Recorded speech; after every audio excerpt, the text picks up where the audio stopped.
Guys Darjeeling এর এই ভিউটা দেখো, just look at this view.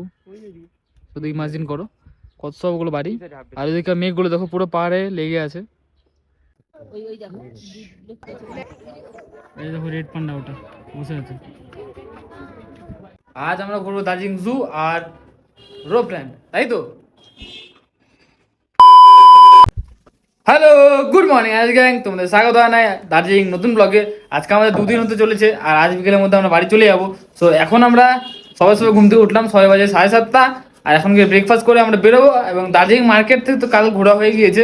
আজ আমরা ঘুরবো দার্জিলিং জু আর রোপল্যান্ড, তাই তো? চলো গাইস বেরো যাক, বাবাই, let's go. Let's go guys. Hello guys, তো গাইস ব্রেকফাস্ট চলে এসেছে আর সকালে খাবারটা শুরু করছি পুরি আর সবজি দিয়ে, আলু সবজি। আর খেয়ে বেরোচ্ছি এখন। গাইস আমরা এখন যেখানে দাঁড়িয়ে আছি, জাস্ট এখানকার একবার ভিউটা দেখো, ফিল করো ভিউটা।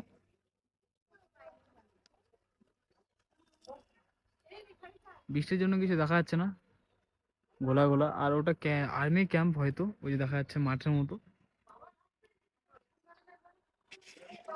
এদিকটা ভিউটা দেখো, আর এদিকটা দেখো, পাইন ট্রি। সো গাইস আমরা এখন হেঁটে হেঁটে যাচ্ছি জুতে। আর জাস্ট একবার এখানকার রাস্তাগুলো দেখো কত শাইনিং করছে, আর কাল থেকে এখনো বৃষ্টি পড়ছে ঝিরি ঝিরি। আর এদিককার ভিউটা দেখো,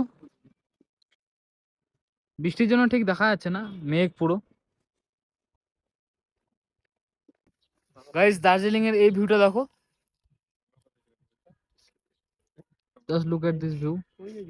শুধু ইমাজিন করো কত সবগুলো বাড়ি, আর এদিকে মেঘগুলো দেখো পুরো পাহাড়ে লেগে আছে।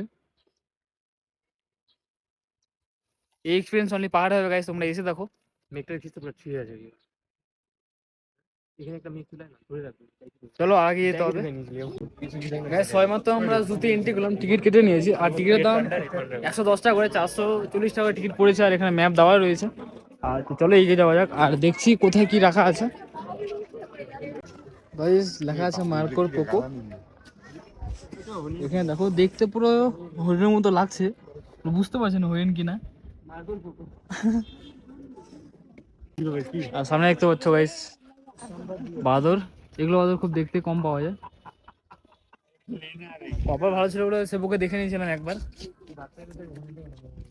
আর এখানে দেখো, এগুলো দেখবো না।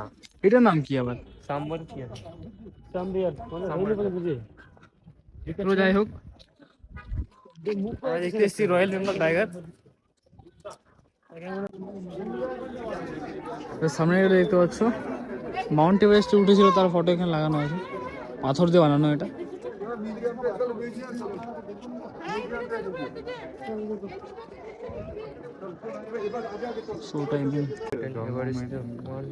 সারপা তেনজিং নর্গো 29 মে 1914, 9 মে 1984 সালে তিনি গিয়েছিলেন।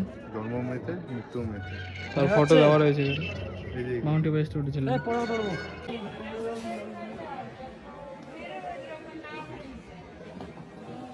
মিউজিয়ামে ঢুকেছিলাম, কিন্তু মিউজিয়ামে ভিডিও করা অ্যালাউ ছিল না, যার জন্য কিছু দেখাতে পেলাম না। গাইস সামনে বাঘ। গাইস ওর খালি পাটা দেখো। ডাক ডাক কটা ভাগ দেখলি বল এবারে? তিনটে। মুবিন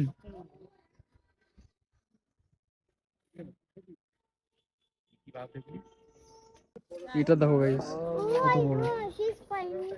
বন্ধ পেয়ে গেছে, ওর মনে হচ্ছে খুলে দিতে। না এখানে গাড় ঢুকছে।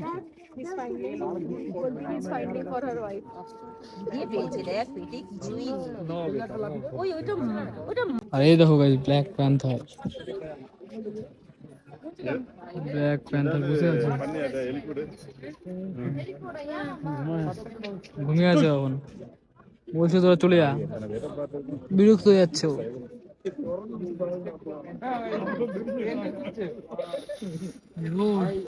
এই দেখো গাইস তোতা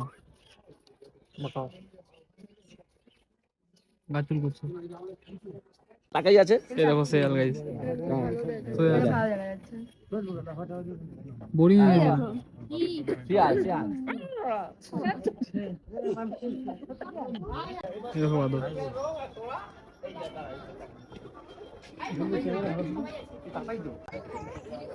এই দেখো রেড পান্ডা, ওটা বসে আছে।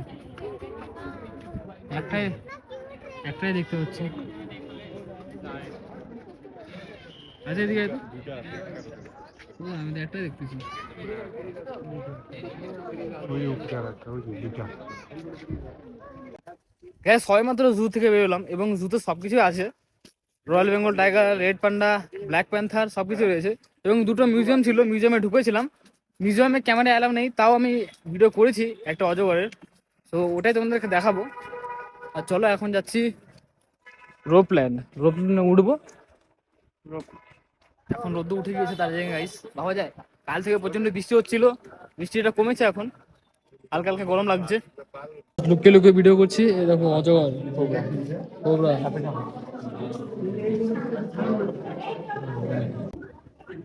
গাইস রোপপ্লেনের এখানে চলে এসেছি, কিন্তু লাইনটা আছে দেখো, এখান থেকে শুরু, বাইরে থেকে প্রচন্ড ভিড়,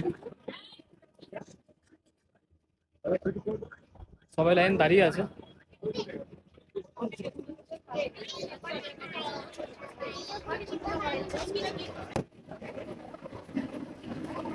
বেশি জন এলাও নেই গেছে, হাইলি 3 থেকে 4 জন বসতে পারবে।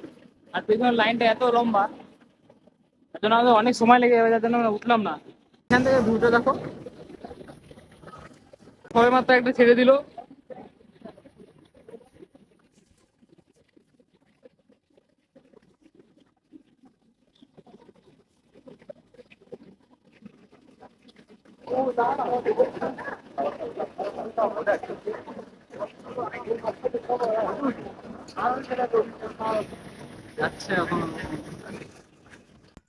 গাইজ আমাদের দার্জিলিং এ রোপ প্লেনে ওঠার কথা ছিল, বাট আমাদের পৌঁছতে ওখানে লেট হয়ে গিয়েছিল বলে টিকিট কাউন্টার ক্লোজ হয়ে গিয়েছিল, যার জন্য আমরা রোপ প্লেনে উঠতে পাইনি। আর লাইন বিশাল ছিল বলে আমরা দাঁড়াইনি ওখানে। আমরা ওখান থেকে বিকেলের মধ্যে ব্যাক করি, দার্জিলিং থেকে পৌঁছতে আমাদের 2.5 ঘন্টা সময় লেগেছে। সো তোমাদের সাথে আবার দেখা হচ্ছে নতুন একটা ভিডিও নিয়ে খুব সুন। আর ততক্ষণের জন্য টাটা, বাই বাই।